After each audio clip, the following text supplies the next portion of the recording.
Hello बच्चों, क्या हाल चाल भाई? सबके बढ़िया एकदम। और आई होप बच्चों सबके एसबीआई क्लर्क का प्रीलिम्स अच्छा गया होगा। ठीक है। और अब इसके बाद अपना नेक्स्ट जो पड़ाव है वो है क्लरिकल का मेंस और एसबीआई पीओ का प्रीलिम्स। ठीक है। तो पहला जो अपनी शिफ्ट है वो भी अपना, सॉरी, पहला जो डे का है पेपर वो भी बहुत जल्द अपना 6-7 दिन के गैप में आने वाला है। तो आज अपन डिस्कस करेंगे एसबीआई पीओ के प्रीलिम्स का लास्ट ईयर का पेपर 2023 का, बेसिकली जो फॉर्म्स निकले हुए हैं उसके लास्ट ईयर का। इसमें अगेन मैंने बच्चों दो पार्ट में डिवाइड करेंगे। डीआईएन केसलेट्स अलग रखेंगे एंड अर्थमेटिक और नंबर सीरीज की जो क्वाड्रेटिक के क्वेश्चन है वो अपन एक में रखेंगे। ठीक है। तो मैंने एक शिफ्ट का इसमें पेपर लिया, चलो डिस्कस करते हैं। ठीक है। और एक चीज बता दूं बच्चों, वीडियो स्टार्ट करने से पहले ना, देखो पीओ के प्रीलिम्स का पेपर है, बहुत इजी भी नहीं है, डिफिकल्ट भी नहीं है, इजी टू मॉडरेट, मॉडरेट में आता है। कहीं ना कहीं कुछ क्वेश्चन इजी लगेंगे, कुछ क्वेश्चन मॉडरेट लगेंगे। हर एक क्वेश्चन में कॉन्सेप्ट है तो उसको पकड़ना थोड़ा सा, ठीक है, वो इंपॉर्टेंट है। इसलिए ना वीडियो को पूरा देखना और ढंग से सुनना और समझना, कि क्योंकि किसी क्वेश्चन में वो कैलकुलेशन के थ्रू फंसाएगा, किसमें छोटी छोटी चीजों में। देखो सबसे पहला जो क्वेश्चन है ना वो है अपना टाइम एंड वर्क का। A B C together can complete a work in 16 4/11 days while the A and B together can complete the same work in 20 days and how many days C alone can do the 60% of the whole work। ठीक है। देखो ए B सी का time दे रखा है, ए plus B का time दे रखा है, minus करोगे सी का आ जाएगा। माइनस क्या, वही एफिशिएंसी को माइनस करोगे। लेकिन छोटा सा, अब मैंने कहा ना हर एक क्वेश्चन में ना क्या होता है कि एक ऐसा पॉइंट होता है जो आपको समझना होता है, वहीं से वो क्वेश्चन सॉल्व होता है। ठीक है। क्वेश्चन हार्ड या इजी सिर्फ उस पॉइंट पे डिपेंड करता है। यहाँ पर क्या है, ये नंबर है, ये नंबर देख के ना बच्चे थोड़े से परेशान हो जाएंगे। से 16 4/11 है, कोई प्रॉब्लम नहीं है। यहाँ उसने तुम्हारा एचसीएफ और एलसीएम जो है ना, फ्रैक्शंस का एलसीएम फाइंड आउट करना टेस्ट कर लिया। कैसे, देखो time taken by A plus B plus C कितना है, 180/11 days। भाई ये तो सबको आता ही है। ठीक है। 16 11 और ये आपका हो जाएगा। उसके बाद ए प्लस बी का डेज 20 days। ठीक है। अब टोटल वर्क नॉर्मली केस में जब इंटीजर्स वैल्यू होती है तो भाई सबको आता ही है फाइंड आउट करना। अगर ये चीज आपको नहीं आती 180/11 और 20, तो देखो हमेशा जब भी आप फ्रैक्शंस का एलसीएम निकालते हो तो आपको क्या करना है, न्यूमरेटर्स का एलसीएम निकालो। मैंने क्या बोला, अगर आपको फ्रैक्शंस का एलसीएम निकालना है, भाई ये तो फ्रैक्शन है ना, ये भले ही नहीं है, कोई दिक्कत नहीं, आप 20/1 मान लो इसे 1 मिनट के लिए। तो 180 और 20 का एलसीएम कितना होता है, 180। और जो डिनोमिनेटर्स है उसका एचसीएफ निकाल लो। 11 और 1 का एचसीएफ कितना होगा, एक ही होगा। 11 और 1 का एलसीएम कितना होगा, 1 ही होगा।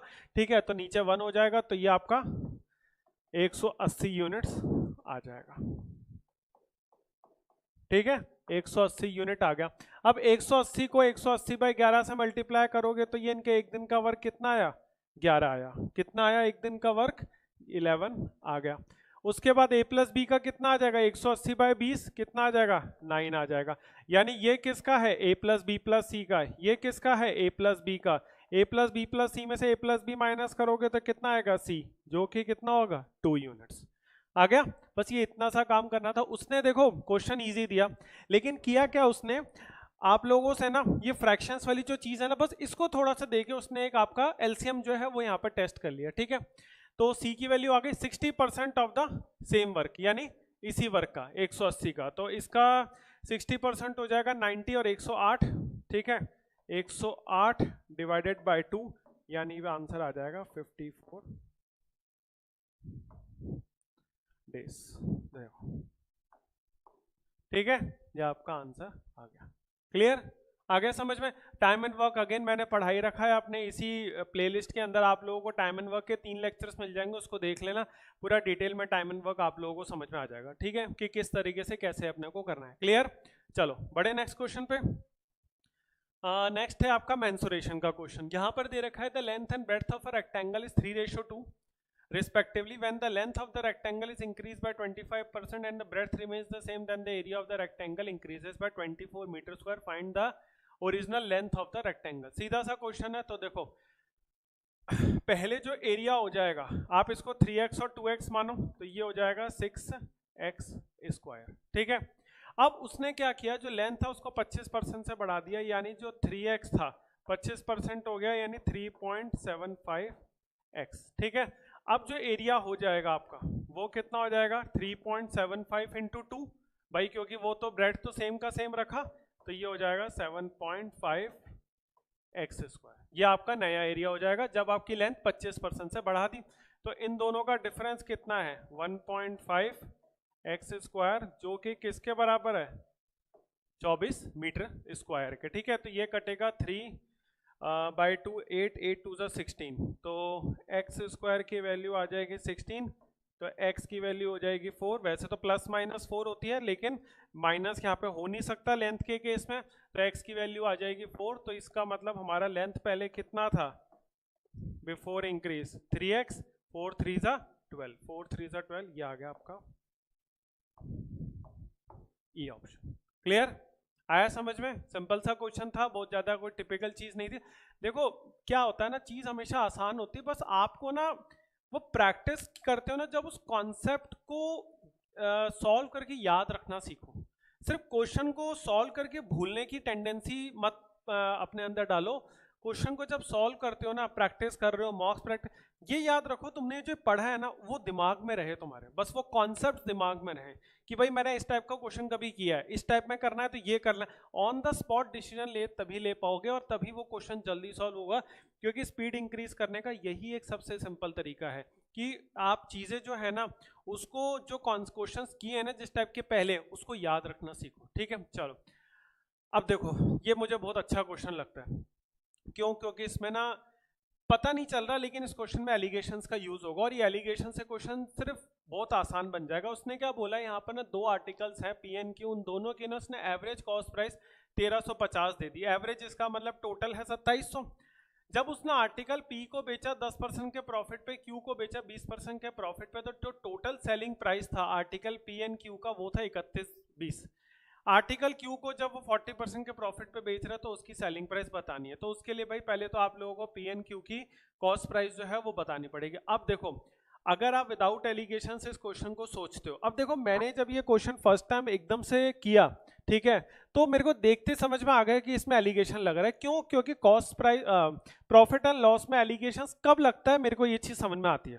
ठीक है, एज ए ट्यूटर मेरे को पता है कि कॉस्ट प्राइस में, सॉरी, प्रॉफिट एंड लॉस में कब अपने को ये चीज लगती है भाई, या तो दोनों प्रॉफिट दोनों लॉस, या मतलब जब दो कंबाइंड सीपी आपको दे रखी हो दो चीजों की, ठीक है, और आपको एक बेची अलग प्रॉफिट पे, एक बेची अलग प्रॉफिट या लॉस पे, कुछ भी, और ओवरऑल प्रॉफिट एंड लॉस भी अगर मेरे को मिल जाए परसेंटेजेस में, तो मेरा काम हो जाता है। ठीक है, यही चीज होता है। तो यहां पर मुझे आर्टिकल पी का प्रॉफिट परसेंट दे दिया 10%, मेरा एक वैल्यू हो गई। क्यू का 20% प्रॉफिट दे दिया, प्रॉफिट है, ठीक है। अब मुझे क्या करना है कि टोटल जो प्रॉफिट एंड लॉस है वो निकालना है। तो अगर मैं टोटल सीपी की बात करूं, पी एन क्यू की, पी प्लस क्यू की, तो वो कितना हो जाएगा? 2700।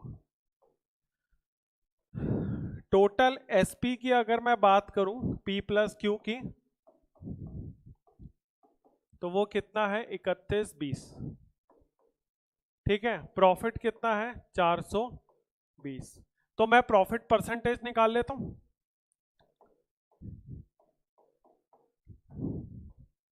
420 डिवाइडेड बाय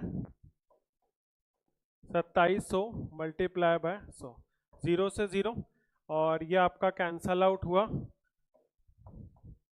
14/9, ये हो जाएगा 140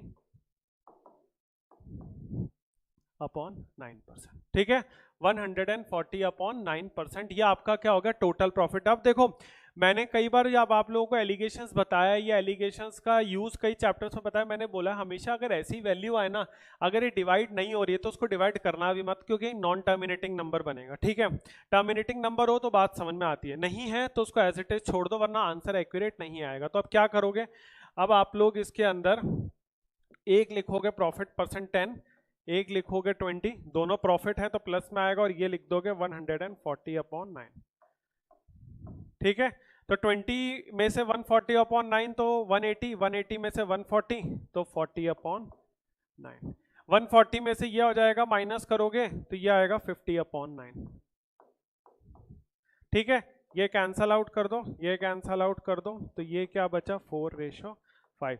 आप लोगों को मैंने हमेशा बच्चों पहले भी बताया एलिगेशंस की क्लास में कि ये जो रेशियो आता है, ये किस चीज का रेशियो आता है? कॉस्ट प्राइस ऑफ पी और कॉस्ट प्राइस ऑफ क्यू। ठीक है, कॉस्ट प्राइस ऑफ पी और कॉस्ट प्राइस ऑफ क्यू। तो ये बोल रहा है then find the selling price किसका, क्यू का, 40% के प्रॉफिट पे। तो ये हो जाएगा 5/9 और 2700।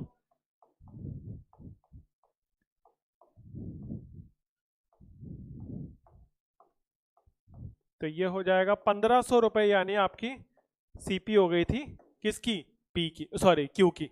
पी की हो जाएगी 1200, इस पे 40% प्रॉफिट है, यानी 40% 15 4 60 600, तो यानी 2100 रुपए। ये डी ऑप्शन आ गया इसका। ठीक है, देखो ये क्वेश्चन जो है ना अच्छा क्वेश्चन है, ठीक है, मतलब ये एग्जाम में आ गया ना, तो अगर बच्चे को ये क्रैक नहीं किया ना, यही मैं बोल रहा था कि इसलिए मैंने बोला हर एक क्वेश्चन को समझना, क्योंकि वो फंसाएगा, वो पीओ के एग्जाम में आपको फंसाता है। और वही चीज होती है कि आप उस चीज में फंसते हो या नहीं फंसते। अगर आप इसको एक्स लेके वेरिएबल लेके करने बैठ गए ना और आपको एलिगेशन स्ट्राइक नहीं किया, देखो आप कर लोगे लेकिन टाइम लग जाएगा, उसमें टाइम लग जाएगा। जितनी जल्दी मैंने ये सॉल्व किया विदाउट कोई वेरिएबल के, सीधा प्रॉफिट परसेंट निकाला, एलिगेशंस लगाया, उससे सीपी निकले और उसमें 40% जोड़ दिया, सीधा सा 3 स्टेप में आंसर। 3 स्टेप कैसे, पहला स्टेप, दूसरा स्टेप और तीसरा स्टेप, ओवरऑल 3 पार्ट में क्वेश्चन खत्म। तो ये बहुत ईजी पड़ेगा, ठीक है। अगर एलिगेशन से नहीं करोगे तो नो डाउट इसमें आप टाइम गवा सकते हो। और अगर स्ट्राइक नहीं करता बच्चों, तो फिर मैं यही कहता हूं कि अगर लग रहा है ना कि टाइम लगेगा, छोड़ दो उस क्वेश्चन को, क्योंकि पीओ का पेपर है तो 35 के 35 क्वेश्चन करने की जरूरत नहीं। और इस बार वैसे भी पेपर पैटर्न चेंज हो गया, तो 30 ही क्वेश्चन है, तो 30 के 30 क्वेश्चन जो है वो पूरे करने की जरूरत नहीं है, ठीक है। मैं जो बच्चों ध्यान रखना कि जो लूंगा ना वो पिछले पेपर का है, तो उसमें 35 क्वेश्चन हुआ करते थे, इस बार पैटर्न चेंज हो गया, ठीक है, तो इस बार जो है वो 30 क्वेश्चन अपने आएंगे, है ना। अब देखो ये है पार्टनरशिप का, इसमें बच्चों आप लोगों को थोड़ा सा कैलकुलेशंस पे ध्यान देना है ना। कैसे, इसने बोला पी और क्यू दो बंदे, उन्होंने बिजनेस स्टार्ट किया, पी ने स्टार्ट किया 15,000, क्यू ने स्टार्ट किया x प्लस 15,000। 4 महीने के बाद क्यू ने अपनी इन्वेस्टमेंट का 40% इन 2/5 विड्रॉ कर लिया, तो यानी 3/5 बचा। 1 साल के बाद 47,000 का प्रॉफिट बनता है, जिसमें से क्यू की हिस्सेदारी जो है वो 22,000 की है, तो पी का सीधी सी बात है 25,000 है, यानी प्रॉफिट का रेशो तो 25:22 अपने को मिल गया। लेकिन वैल्यू जो है वो कितनी है, 15,000 और 15,000 प्लस एक्स, ठीक है। तो देखो सिंपल सा फॉर्मूला जो होता है पार्टनरशिप का, वो लिखते हैं इन्वेस्टमेंट, ए ने, सॉरी मतलब पी है ना, ए नहीं है, तो उसने अपनी इन्वेस्टमेंट में कोई चेंज नहीं किया, तो x plus 15,000 into 4 plus 3/5 of x plus 15,000 into 8 is equals to 25/22, ठीक है। ये मैंने क्या किया, इंटू 4, क्योंकि 4 महीने बाद था, बचा हुआ टाइम 8 महीने के लिए, क्योंकि उसके इन्वेस्टमेंट का 3/5 बचा था। अब देखो एक चीज बताऊं, यही मैं कहता हूं कि थोड़ा सा कॉन्सेप्ट्स को, कैलकुलेशन को भी पार्ट समझना होता है। अब आप इसको अगर ओपन करने लगोगे ना, तो आप सोच लो कि आपने गलत स्टेप उठा लिया। आप क्या करो, यहीं पे एलसीएम ले लो। अब ध्यान से सुनना, मैं एलसीएम लेके इसको एक ही स्टेप में सीधा लिखूंगा। एलसीएम ले लिया, यहाँ 5 आएगा, 5 4 20, 3 8 24। अब आप एक चीज देखो, x प्लस 15,000 तो कॉमन है ना, तो 20 प्लस 24, हाँ 20 प्लस 24 कितना हुआ, 44 हुआ। इसका मतलब मैं इसको अगर ऐसे लिख दूं, अभी मैं इस 25 को 15,000 से बाद में काटूंगा बच्चों, ठीक है।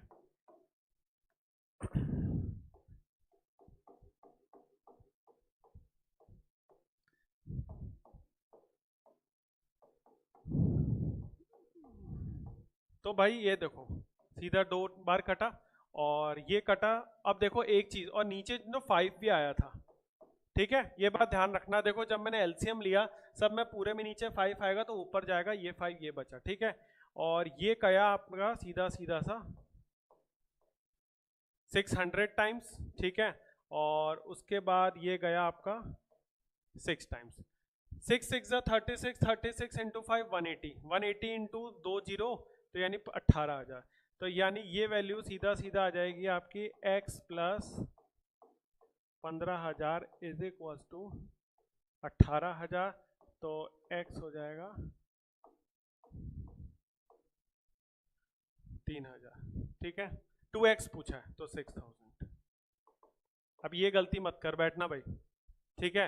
ये बहुत छोटी सी मिस्टेक है, मतलब इसे ऐसी फालतू की मिस्टेक कहेंगे, हो जाती है जल्दबाजी में, हो जाती है। क्योंकि मैं जानता हूँ बच्चों को, मैं से जब मिलता हूँ फीडबैक लेता हूँ ना, तो बच्चे ये गलती कर बैठते हैं कि 3000 आया जल्दी से 3000, ये भी नहीं देखा भैया वो 2x पूछ रहा है। आपको मैं एक चीज बताऊं, एग्जामिनर आपको देता भी इसलिए जान के, भाई वो आपको 3x दे देगा, और उसने जान के 3000 आपको दिया ताकि आप ये देखोगे x की वैल्यू पूछी है, ये भी नहीं देखोगे उसके आगे कि 2x लिखा है या x लिखा है, वहां आप गलती करते हो। मैंने इसलिए कहा था वीडियो की स्टार्टिंग में, वीडियो को पूरा देखना, एक एक क्वेश्चन में ना कोशिश करूंगा हर एक पॉइंट बताऊं कहां वो तुम्हें फंसा सकता है, वो इंपॉर्टेंट होता है। सिर्फ पेपर सॉल्व करवाना इंपॉर्टेंट नहीं है, उस पॉइंट्स को पकड़ना इंपॉर्टेंट है, ठीक है। तो ये देखो 2x लिखा है, x की वैल्यू 3000, 3 2 6000 आएगा, तो आंसर 6000 है। उसने जान के गलती ऑप्शन भी 3000 अपने को दिया था, ठीक है। समझ में आया? चलो, और बच्चों वीडियो पसंद आ रही हो तो प्लीज वीडियो को लाइक करना, चैनल को सब्सक्राइब जरूर करना, ठीक है। ये आ गया आपका सिंपल इंटरेस्ट का क्वेश्चन। एक बंदा है, उसने इन्वेस्ट किया x rupees and x plus 400 respectively to schemes A and B के अंदर। पहले स्कीम ए के अंदर रेट परसेंट है 10, दूसरी में है 12। Sum of interest received by the man from the scheme A after the 4 years and scheme B 2 years का है, ठीक है 640, ठीक है। तो स्कीम ए में 4 साल के लिए लगाया 10% के हिसाब से, स्कीम बी में लगाया 12% के हिसाब से 2 साल के हिसाब से, x प्लस 400, ठीक है। तो ये हो जाएगा, वही हो गया, सिंपल सा फॉर्मूला लगा देते हैं, x इंटू 10 इंटू 4/100। इसमें सिंपल तरीके से करो बच्चों, ज़्यादा कॉम्प्लेक्स करने की जरूरत नहीं है। चीज़ें जब सिंपल जा रही हो तो सिंपल ही सोचा करो, बिना मतलब उसको घुमाने की जरूरत नहीं है।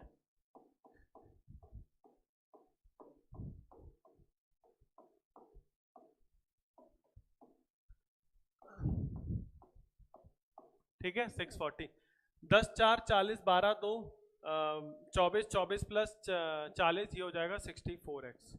तो 64x हो गया। और मैं बच्चों क्या कर रहा हूँ इसके अंदर, 24 4 हो गया आपका 9600, 640 है ना, मैं 2 0 मतलब ये एलसीएम लेके ना मैं 100 इधर ले गया, ठीक है। उसके बाद मैंने मल्टीप्लाई कर दिया। तो देखो अब आप जब x वाली इक्वेशन आई ना, तो उसको जब इतनी जल्दी दो स्टेप को एक ही स्टेप में लिखोगे ना, तब आपके आंसर जल्दी आएंगे। अगर आप वहां पे कर रहे हो कि भैया पहले आपने 40x/100 प्लस का x प्लस 400/100 इंटू 24 लिखा, फिर मल्टीप्लाई किया 24 4, अगर नहीं आता, ये छोटी छोटी कैलकुलेशंस को अगर लिख लिख के करोगे ना तो क्वेश्चन जल्दी नहीं होगा, फिर चाहे कितना ही ईजी क्वेश्चन क्यों ना, क्योंकि इस क्वेश्चन में कुछ भी नहीं है। बस वही चीज है, मैंने कहा ना, या तो तुम उस क्वेश्चन में, जरूरी नहीं कि सिर्फ वो क्वेश्चन हार्ड होगा तो इसलिए फंसोगे, बहुत छोटी छोटी चीजें होती हैं जो आप लोग गलती करते हो, बच्चे गलती करते हैं वहां, इसलिए वो फंसते हैं, ठीक है। तो इन सब चीजों का आप लोगों को ध्यान रखना है। तो 64,000 में से 9600 जाएगा, 10,000 काट लो तो 54,400 आ जाएगा, ठीक है। तो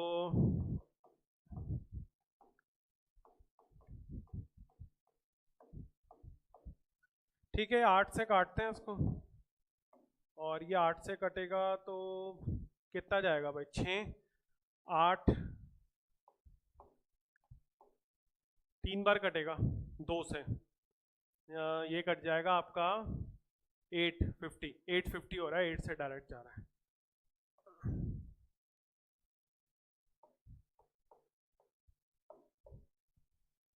देखो अब यहाँ x ही पूछ रहा है, ठीक है 850 आएगा। अगेन 1700 तो वैसे है नहीं ना, मतलब वो अगेन x की जगह 2x पूछ सकता था दोबारा कंफ्यूज करने के लिए, ठीक है। तो ये छोटी सी चीज है जो आप लोगों को ध्यान देना है, 2x की जगह 3x पूछ लेता, x की जगह कुछ भी पूछ लेता, 2x माइनस 500 पूछ लेता, एनीथिंग वो पूछ सकता है, ठीक है। ताकि आप उस चीज को देखो, एक चीज मैं आपको ये भी बता दूं, अभी तो ये क्वेश्चन सिंपल था, अपने ऑप्शन से भी आप ट्राई कर सकते हो। मैं एक चीज बताऊं, 850 पहले था, हिट बैठ जाता, कभी कभी मैंने कहा ना, वो क्या कर सकता है पता है, इसमें आपको x पूछने की बजाय वो आपको बोल दे कि क्वाड्रेटिक इक्वेशन दे दे, और बोल दे कि x की वो वैल्यू जो इसकी सबसे स्मॉलेस्ट रूट है, या कुछ भी इस तरीके से मतलब वैल्यू दे सकता है जहां पर आप डायरेक्ट ऑप्शन मतलब बाय ऑप्शंस के थ्रू ना कर सको। तो ये भी चीज का ध्यान रखना, ठीक है। चलो, ये हो गया आपका मिक्सचर्स एंड एलिगेशंस का, ठीक है। Vessel A contains the 150 liters of the mixture of the milk and the water in which the water is 40%. X liters mixture is taken out and the quantity of water in the X liters is 12 liters. ठीक है, मतलब X litre जो निकाला उसमें से 12 litre जो है water है, तो X माइनस 12 लीटर मिल्क हो जाएगा. And poured into the vessel B. जिस वेसल बी में डाला उसमें ऑलरेडी X लीटर वाटर था. ठीक है, और अपन ने उसके बाद अलग से और एक्स्ट्रा ऐड कर दिया. ठीक है, find the difference between the quantity in litres of the milk and water in the resultant mixture of vessel B. ठीक है, सिंपल है क्वेश्चन. देखो बेसिकली मैं आपको एक चीज बताऊं, इसमें देखो बच्चों, अगर अपन एक चीज नोटिस करें ना, पहली वाली लाइन का कोई मतलब नहीं है. क्यों पता है? देखो 150 लीटर्स है, मिल्क एंड वाटर को आप 40% कर भी लोगे तो 60 और 90 कर लोगे. ठीक है, कोई प्रॉब्लम नहीं है उसमें. लेकिन x लीटर मिक्सचर जब उसने निकाला तो भाई x लीटर मिक्सचर निकाला तो उसमें भी तो रेशियो सेम रहेगा. अब रेशियो की जरूरत ही नहीं है, उसने खुद ही बोल दिया कि भैया उसके अंदर जो x है ना, मिल्क की वैल्यू, सॉरी जो वाटर की वैल्यू है वो है 12, यानी जो पार्ट उसने निकाला, तो यानी जो मिल्क बचा उसके अंदर वो इतना था. ठीक है, ये पूरे का पूरा x जो है ना, ये इसने पूरे का पूरा वेसल बी में डाल दिया. ठीक है, वेसल बी के बारे में यहाँ उसने कुछ नहीं बोला. ये जो है ना, ये वेसल ए की बात कर रहा है ये वाला. तो यहाँ पर तो वेसल बी में कोई ये परसेंटेज है ही नहीं. वेसल बी के अंदर ऑलरेडी क्या था, x लीटर अपने पास वाटर था, तो ये जब डालोगे तो x प्लस 12 हो जाएगा, यानी वेसल बी के अंदर x प्लस 12 लीटर वाटर था. आप एक चीज नोटिस करो कि वेसल बी के अंदर मिल्क तो था ही नहीं, तो मिल्क तो यहीं से उठ के जाएगा, जितना यहां से यहां डाल रहे हैं अपन, x माइनस 12. ठीक है, इसका मतलब मैं वेसल बी की अगर बात करूं तो उसके अंदर x माइनस 12 लीटर मिल्क है, x प्लस 12 लीटर वाटर है ना. अब find the difference between the quantity in litres of the milk and water. भाई इसमें से ये माइनस करोगे तो माइनस 24 आएगा. ऑफ कोर्स ये बात है, बड़ी में से छोटी माइनस करोगे तो वाटर में से मिल्क माइनस होगा, बात एक ही है. ठीक है, उसने ऑर्डर को जान के कंफ्यूज करने के लिए लिख दिया. x प्लस 12 में से x माइनस 12 माइनस करोगे तो कितना आएगा, 24 ही तो आएगा. समझ आया? अब देखो क्वेश्चन में अगेन इसमें क्या क्या पॉइंट रहा जो अपने को हिट करना है. उसने पहली वाली जो लाइन है ना, सिर्फ आपको कंफ्यूज करने के लिए दे रखी है, सिर्फ आपका टाइम किल करने के लिए दे रखी है कि आप उसी में फंस के रह जाओ कि यार वेसल ए के अंदर 60 है, वो 90 है, तो उसका यूज कहाँ आएगा. भाई कभी कभी नहीं करता, वो एक्स्ट्रा डेटा दिया उसने, गलत तो नहीं दिया ना, उसने एक्स्ट्रा डेटा दिया है, आपको उसकी जरूरत ही नहीं है. ठीक है, या ऐसा समझ लो कि एग्जामिनर ने जिस पॉइंट ऑफ व्यू से सोचा उसने इस वैल्यू का यूज किया हो, लेकिन अपने को जरूरत ही नहीं है. और आपको दिख रहा है कितनी सीधी सी बात है, अपन ने लॉजिकल किया है कि अपने को उस वैल्यू के 9 रेशो सॉरी जो 90 एंड 60 लीटर जो आएगा उसकी अपने को नीड ही नहीं है, तो जरूरत ही नहीं है, छोड़ दो उसको. ठीक है, समझ गए, क्लियर हो गया. तो अगेन कंफ्यूज करने के लिए क्वेश्चन है, बाकी मेरे को पूरी उम्मीद है एग्जामिनर को ये तो आइडिया होगा कि इस वैल्यूज का कोई यूज आएगा नहीं. ठीक है, इतना एक्सपीरियंस और इतना वो बंदा होता है ना, इंटेलिजेंट.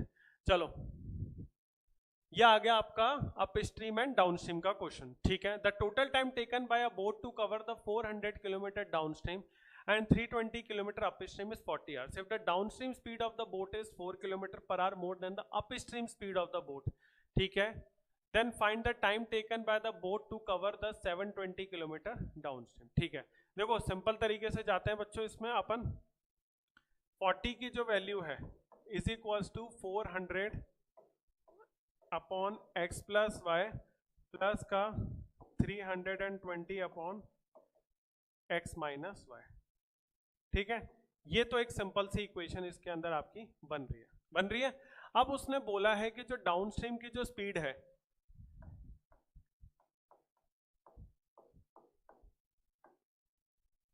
वो अपस्ट्रीम की स्पीड से कितनी ज्यादा है, 4 किलोमीटर पर आवर ज्यादा है. ठीक है, तो इसका मतलब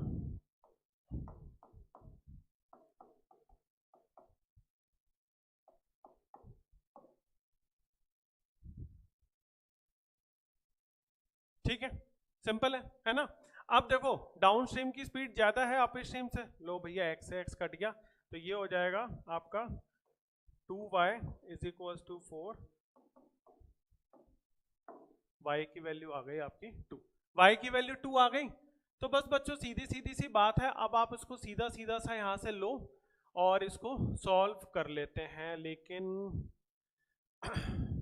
थोड़ा सा लग रहा है उसने फंसा दिया अपने को क्वेश्चन में। देखो पहले तो ना एक काम करो, 40 को यहाँ से लो एलसीएम, और ये हो जाएगा 1 और ये हो जाएगा 10 अपॉन x प्लस वाई है ना, यानी x प्लस 2 प्लस का 8 अपॉन x माइनस 2।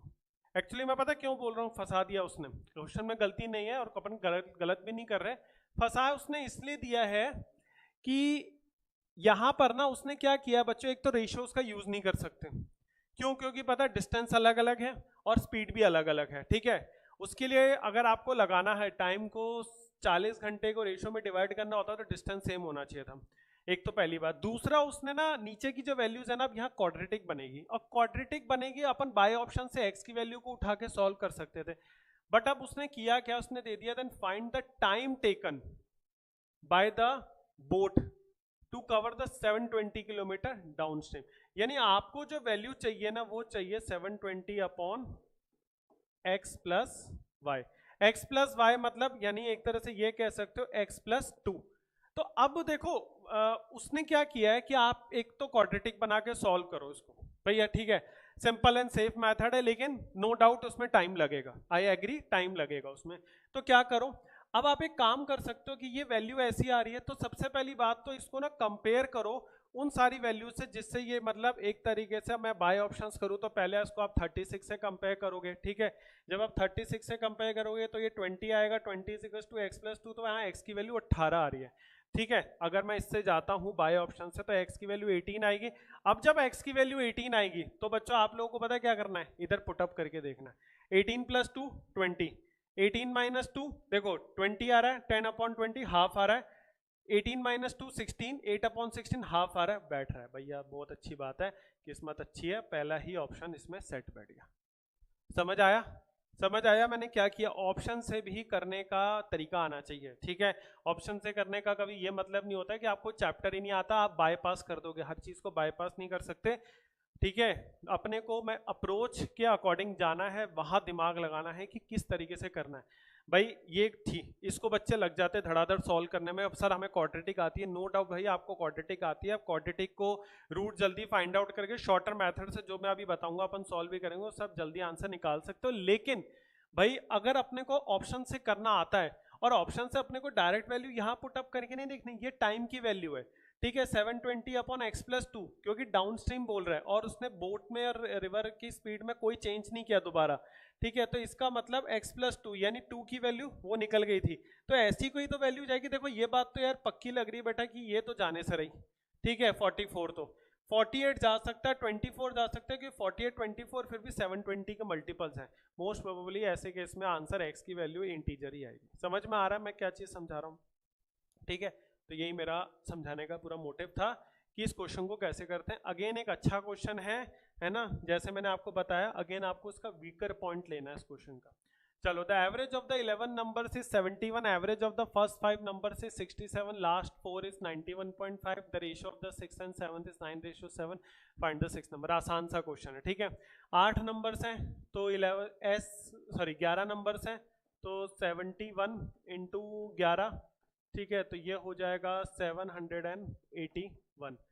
इसके बाद आपके पास 5 नंबर्स हैं तो ये हो जाएगा 670 है ना, 67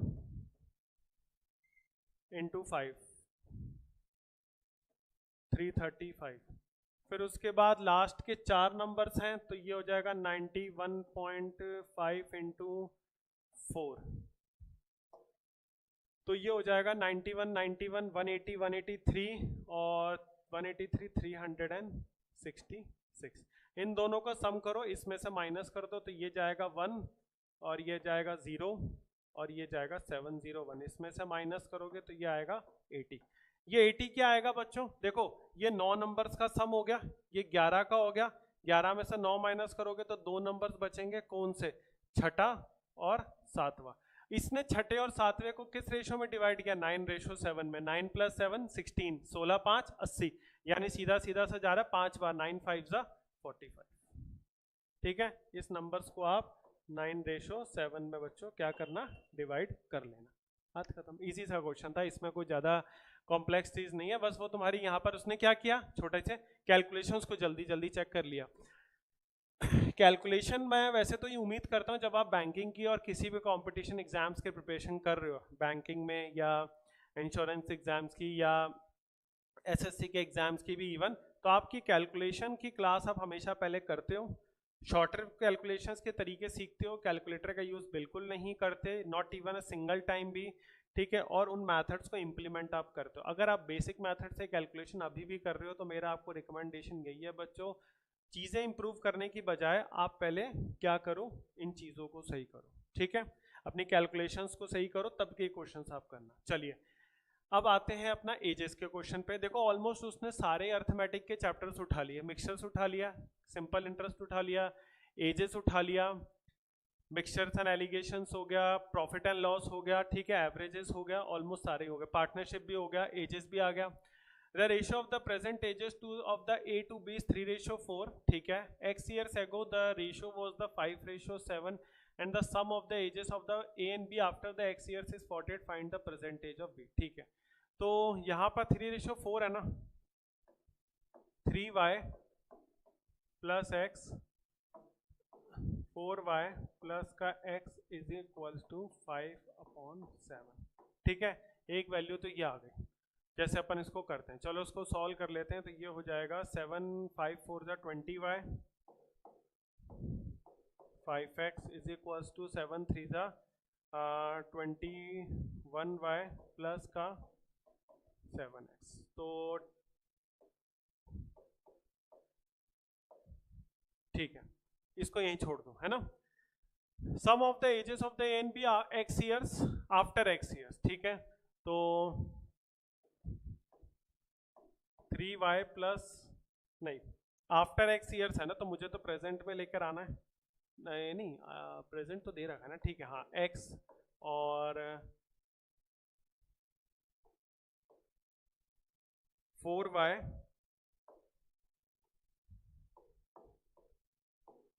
इज इक्वल्स टू 48, ठीक है, सही है सही है, 3y plus x and 4y plus x, क्योंकि x ईयर्स के बाद अपने को प्रेजेंट में थोड़ा लेके आना, तो ये हो जाएगा 7y प्लस का 2x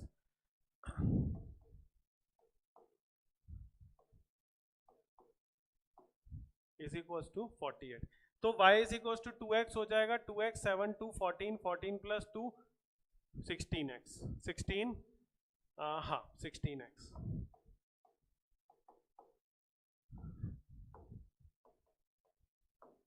x की वैल्यू हो गई 3, तो y की वैल्यू हो जाएगी 6।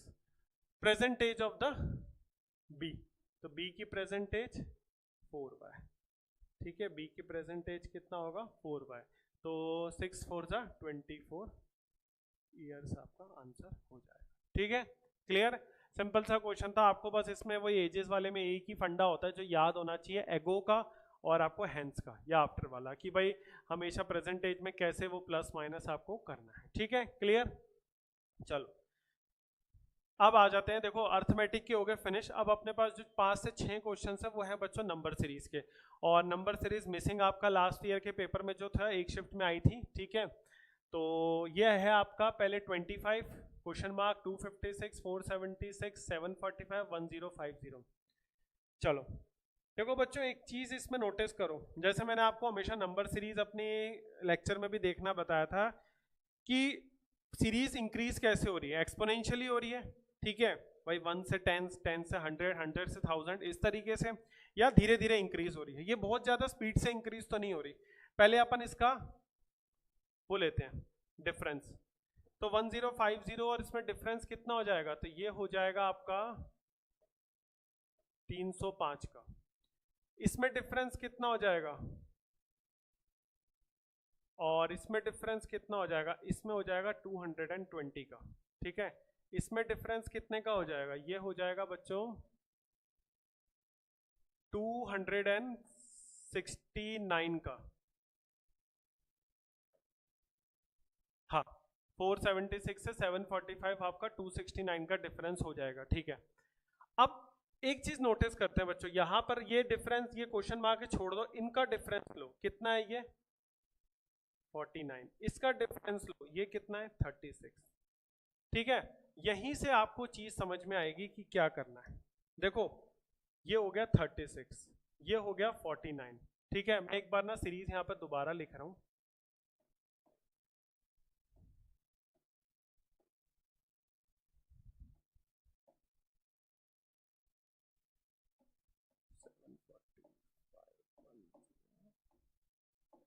ठीक है, ये डिफरेंस था आपका कितना, 305। ठीक है, बहुत मजेदार पैटर्न है।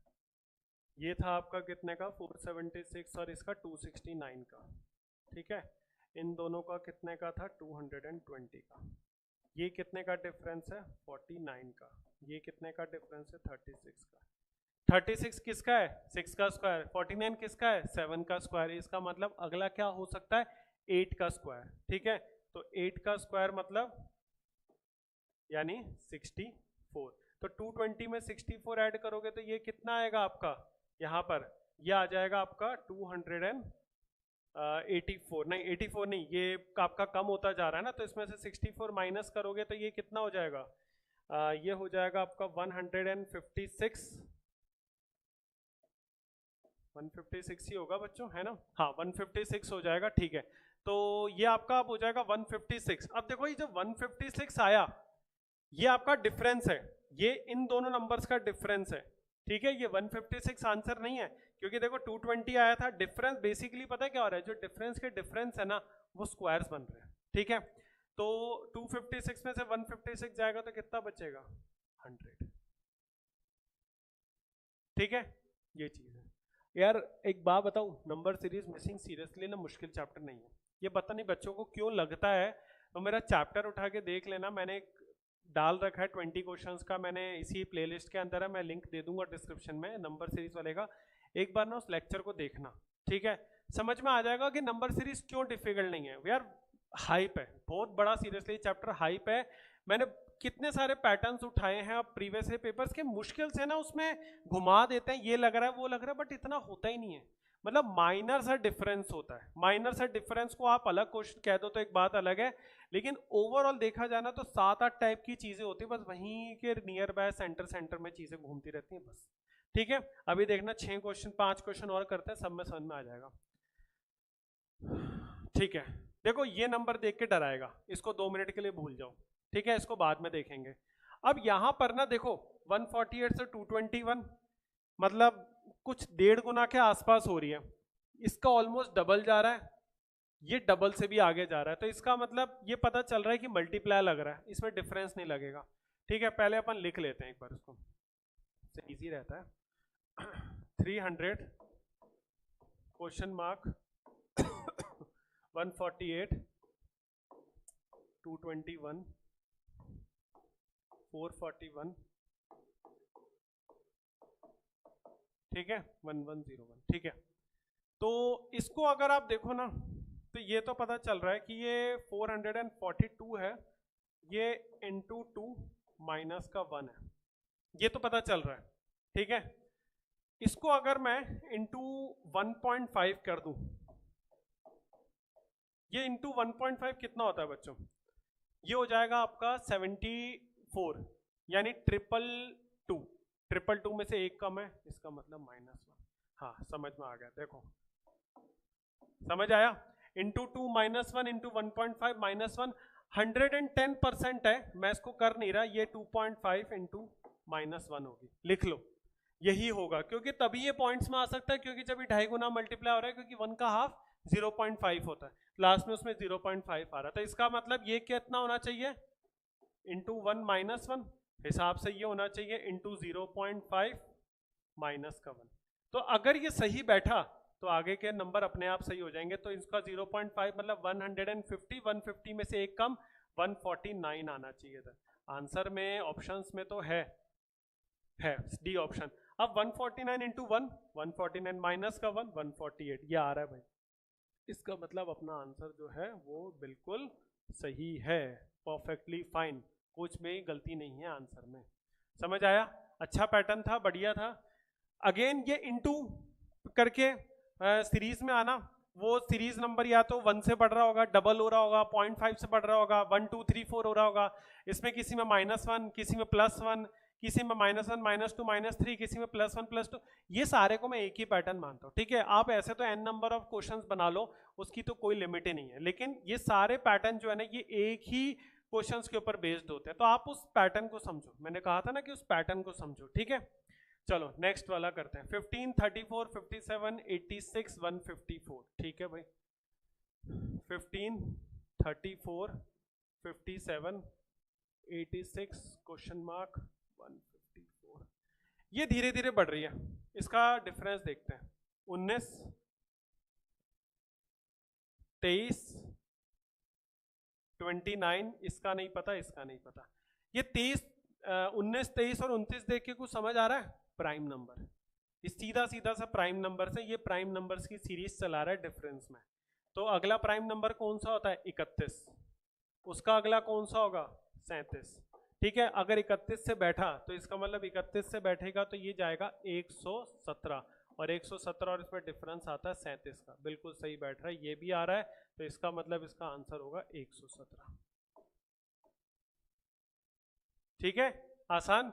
अब देखो, अगर किसी को टाइम लग जाए इसमें तो कह दे सर बड़ी टेढ़ी नंबर सीरीज आई थी, है ना, समझ में नहीं आई। भाई समझ में ना आने वाली जैसी कोई चीज है इसमें? मैंने आपको क्या बोला? नंबर सीरीज को करने का सिंपल सा तरीका है, सीरीज बढ़ किस पैटर्न में रही है उसको देखो बस। अगर सीरीज बहुत एक्सपोनेंशियली ग्रो करती जा रही है तो इसका मतलब मल्टीप्लाई लग रहा है, और अगर सीरीज धीरे धीरे धीरे धीरे बढ़ रही है प्यार से तो इसका मतलब उस पर डिफरेंस आ रहा है। दैट्स इट, खत्म, और कुछ नहीं है इसके अलावा, ठीक है। चलो नेक्स्ट क्वेश्चन। 68 question mark 407, 470। देखो ये भी कितनी धीरे धीरे पढ़ रही है, पहले तो स्पीड से बढ़ी, ठीक है, लेकिन यहां पर 7, 63 नहीं, 63 नहीं, सॉरी 26, सॉरी 63 यहां आ रहा था। हाँ भाई आ गया, आया समझ में? बताओ। क्यूब का -1, 2 का क्यूब -1, 3 का क्यूब -1, 4 का क्यूब -1, तो इसका मतलब ये जो डिफरेंस आएगा वो आएगा आपका 5 का क्यूब -1। 5 का क्यूब 125, -1 124, तो यानी ये जो डिफरेंस होगा आपका 124 होगा। तो इसका मतलब इसमें आप 124 माइनस कर दोगे, ठीक है, क्योंकि नंबर छोटे होते जा रहे हैं ना, तो इसमें ये माइनस किया, इसमें ये माइनस किया, तो ये इसमें ये माइनस करोगे तो ये आएगा, लास्ट में 3 आ रहा है तो 283। लो भैया, कुछ था आसान, समझ में आ गया? कुछ भी नहीं है यार, बिल्कुल नंबर सीरीज से मैं सही कह रहा हूँ, नंबर सीरीज ने एक ऐसा वो है कि आराम से निकालोगे इसमें, बस एक बार पैटर्न क्रैक होना चाहिए। देखो 54, 67, 50,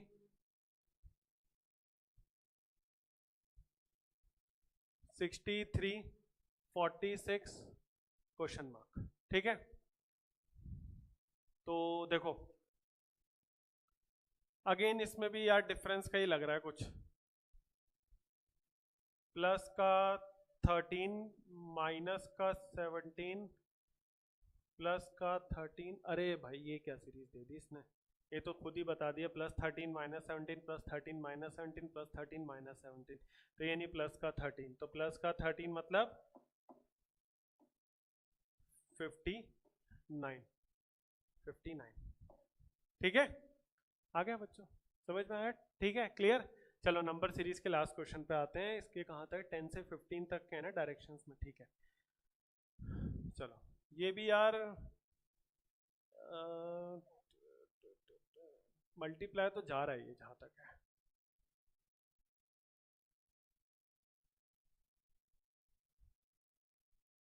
क्यों पता है? क्योंकि 99.6 से जो 243.6 है ना वो एकदम से बढ़ गया, क्योंकि इनके डिफरेंस जो है ना वो बढ़ते जा रहे हैं एकदम से, ठीक है, कोई बात नहीं। सो 63.6 है ना, इसको एक डिफरेंस ले लेते हैं बच्चों, इसका अपन एक काम करते हैं, पहले एक बार डिफरेंस लेते हैं, चलो देखते हैं उससे पता चलेगा।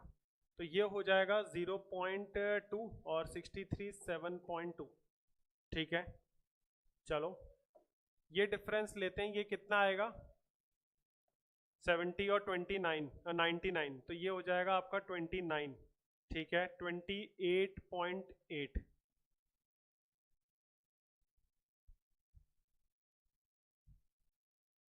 अच्छा ठीक है, 0.0 144, ठीक है।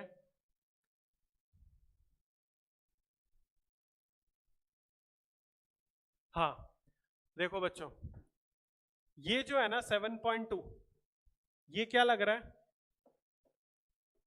इंटू 4 टाइम्स, सॉरी 5 नहीं, इंटू 4 टाइम्स, ये क्या जा रहा है इंटू 5 टाइम्स, समझ आ रहा है, ठीक है।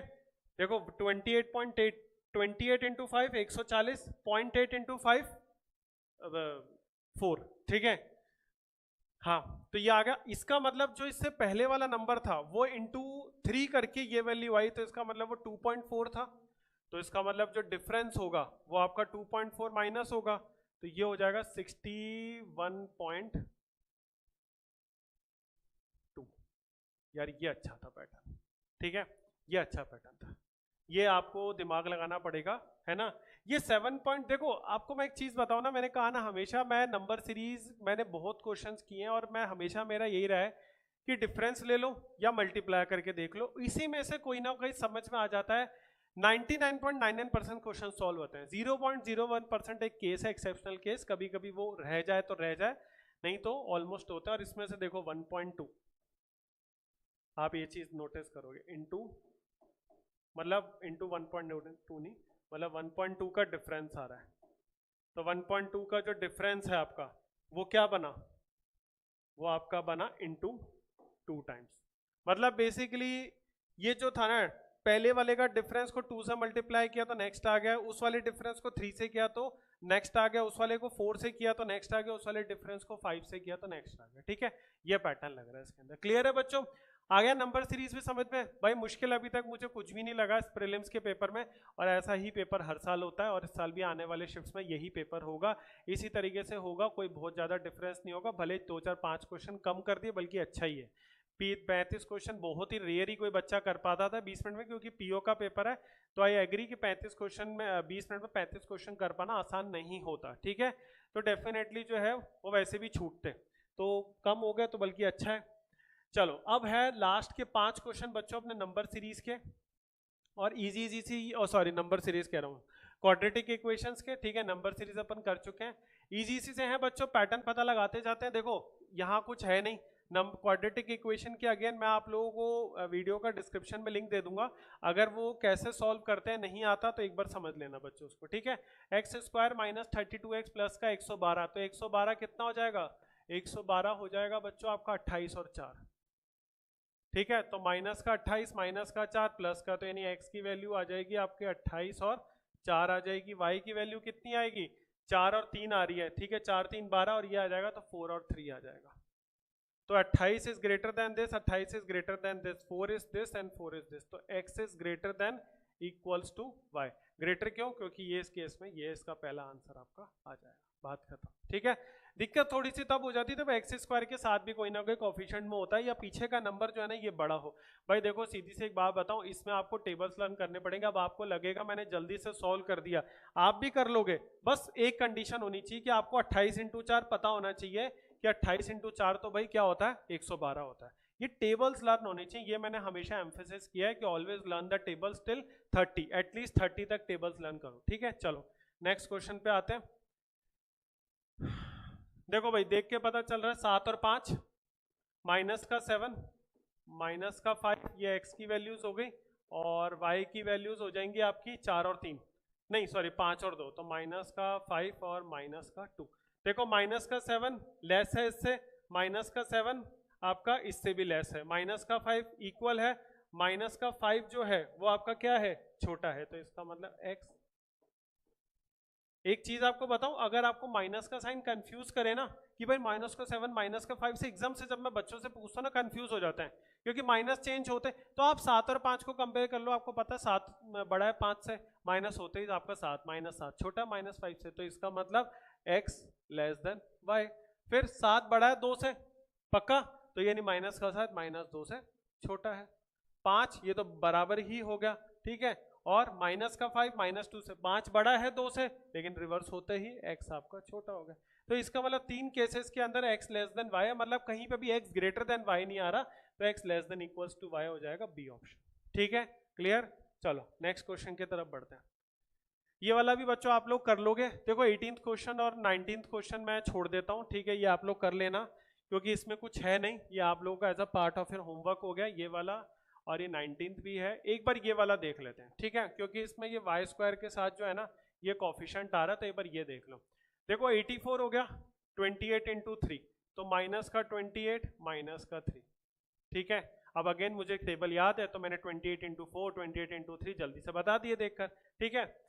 उसके बाद 19 है 21 और 4 हो गया, तो 21 इंटू 4 हो गया ना, तो 4 इंटू 7 इंटू 3, आप इसको 4 इंटू 7 इंटू 3, 7 4 जा 28 और 3, नहीं सॉरी, एक मिनट, 7 3 21 और 4 हो गया ना आपका 12 और 7 हो गया ना, 12 और 7 हो गया ना, हाँ 19 हो गया ना, माइनस का 19 है, तो माइनस का 12 और माइनस का 7, तो डिवाइडेड बाय 4 डिवाइडेड बाय 4। बस ये चीज आप लोगों को उस केस में करना है जब वाई स्क्वायर का कोफिशिएंट 1 के अलावा कुछ और होता है। ऐसे तो इसमें भी करते हो, बट 1 के से डिवाइड करने का कोई मतलब तो है नहीं, ठीक है। और इसमें जो आंसर आएगा आपका वो कितना आएगा माइनस का, तो ये आपका फाइनल आंसर प्लस हो जाएगा, तो इसका मतलब आपकी जो y की वैल्यू आएगी वो आएगी 3 और 1.75 और आएगी x की वैल्यू ये, ठीक है, माइनस का। तो ये देख के पता चल रहा है ये दोनों वैल्यूज इससे छोटी हैं, है ना, और x की वैल्यू जो है वो लेस देन y हो जाएगी, ठीक है। वो तो आप वैसे भी एक बात बताऊं, देखो एक चीज को समझो, इसको बच्चे ऐसे शॉर्ट ट्रिक की तरह रट लेते हैं। यहाँ पर जो दोनों वैल्यूज आ रही हैं वो नेगेटिव आ रही हैं यहाँ पर, ठीक है, ये नेगेटिव आ रहा है, इसमें से जो दोनों कंडीशन आएगा वो पॉजिटिव आएगा। तो ये बात पक्की है कि जो पॉजिटिव वाला है वो आपका बेसिकली क्या होगा, नेगेटिव से बड़ा होगा, तो इसका मतलब x जो है वो आपका लेस देन y आपका होगा, सीधा सीधा सा आंसर है, क्लियर, ठीक है। तो 2 क्वेश्चन आप लोगों के लिए छोड़ दिए, सेम ही टाइप के क्वेश्चंस थे, कुछ ज़्यादा डिफरेंस था नहीं उसमें, आप लोग मुझे पूरी उम्मीद है कर लोगे, और कोई दिक्कत आए तो ठीक है पूछ लेना आप लोग। और आई होप बच्चों क्लियर हुई हो, ठीक है, समझ में आ गया। तो अपन नेक्स्ट वीडियो के अंदर डीआई और केसलेट्स के क्वेश्चंस करेंगे, देख लेंगे, शायद मोस्ट प्रॉब्ली मैं 2 शिफ्ट्स के पेपर्स में ले लूंगा उसमें, एक से ज़्यादा, ठीक है, क्योंकि ये तो पूरा एक शिफ्ट का ही पेपर था, ठीक है। तो आई होप बच्चों वीडियो पसंद आई, ठीक है, अच्छे से दोबारा देखना, हर एक क्वेश्चन के सिंगल कॉन्सेप्ट को समझना, ठीक है। वीडियो पसंद आए तो लाइक जरूर करना, चैनल को प्लीज सब्सक्राइब करना, एंड अपने फ्रेंड्स के साथ शेयर करना। मिलते हैं हम आप लोगों से नेक्स्ट वीडियो में, टिल देन थैंक यू, जय हिंद।